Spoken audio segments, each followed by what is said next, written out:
Hello everyone, gshock here. Today we're gonna have a look at the GD-350 G-Shock full digital watch, which I'm very sure you guys gonna like.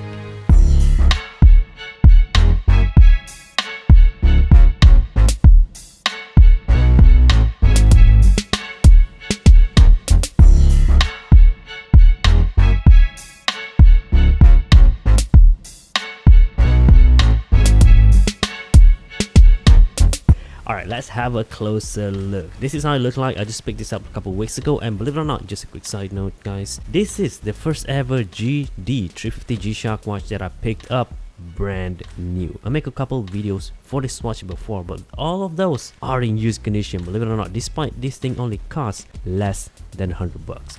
Check the link down in the description box, sign up to Buy Japan for free, and thanks to them for making this video possible. Now, what makes this watch better in comparison to all of these modern G-Shock watch? I'm gonna have a few examples here. For example, this is the GD-600. With this, obviously that digital display is far bigger.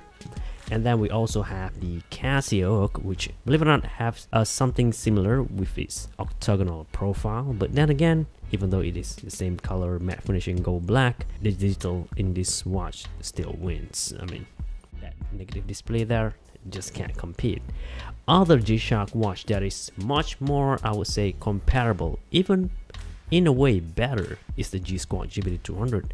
Look at that massive digital display. Even though it came in negative, it is far more visible than one of these thanks to the MIP display. This watch also have Bluetooth function, which barely work due to the G-Shock move app that crash all the time. So you're pretty much left with this independent watch as it is, even though it could do a lot more. Anyway, it has this thing called vibration module built inside at the 12 o'clock position, which is pretty standard these days for pretty much every G-Squad. But way back in 2013, this is a big deal. And even though this watch has that vibration module, it is still not working the same way as this one did.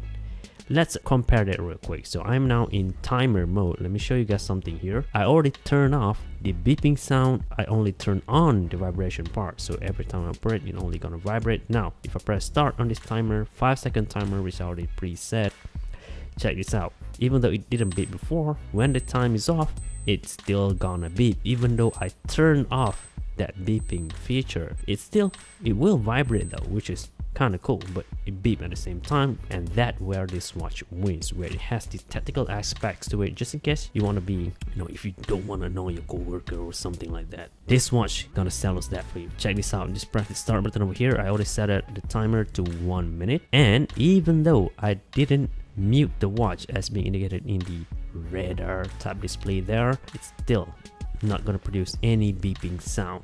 And I do turn on the vibration feature, so it will vibrate when the timer is off. But while at it, let's have a quick rundown now at home timekeeping over there. And if I press the adjust button once, I could still see the date and the day of the week. We have world time 200 cities with, because they have that massive display, they could literally spells out the city name, which is cool. 5 alarm including signal, which could be beep or vibrate as well every hour. You got your stopwatch, your 24-hour range, and here is this timer feature.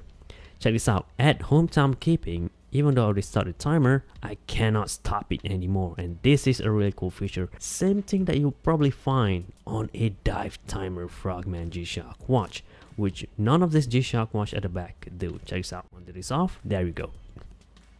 Since I didn't turn on the beeping feature or flash feature, it's just gonna vibrate, and that's pretty much it. And even looking at the description for the watch from Casio website, they mentioned that one of the cool thing about the watch is that it has this wing over here to hug your wrist even better, and that because it has much more contact surface in comparison, say, one of these to your wrist, you're definitely gonna feel that vibration even more. It has much more contact surface. That's pretty much explain it. Now, aside from that, what makes this watch again similar to this is the fact that it has this octagonal profile.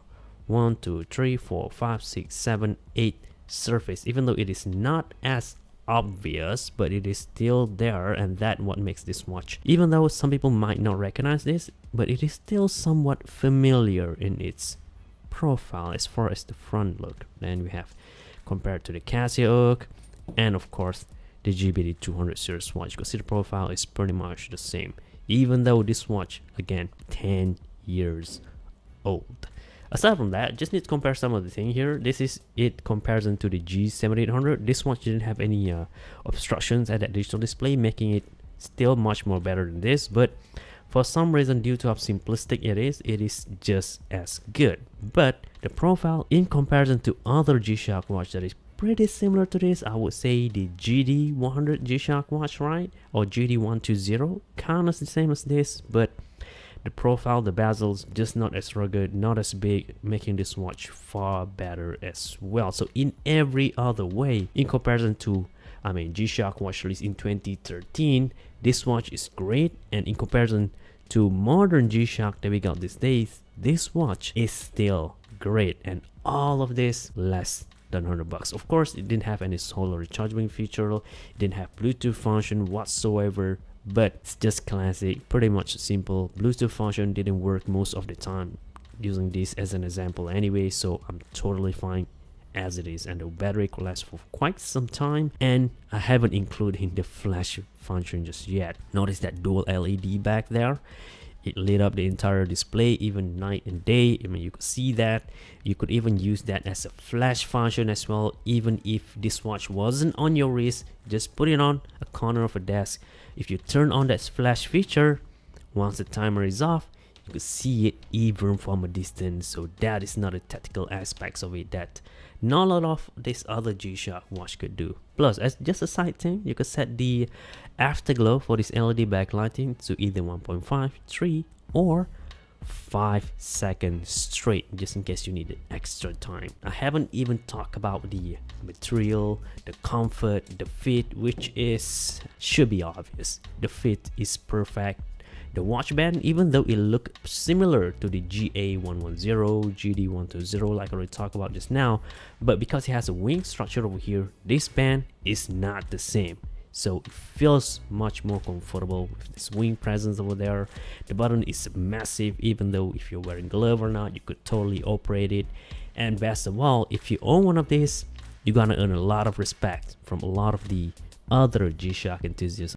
So if you're into full digital G-Shock watch, and if you're bored with one of these, perhaps go with this instead. The price, again, roughly similar anyway, so you got nothing to lose and you're gonna gain a lot more. All right, that's it for me. Thank you very much for watching. I'll be seeing you guys in the next one.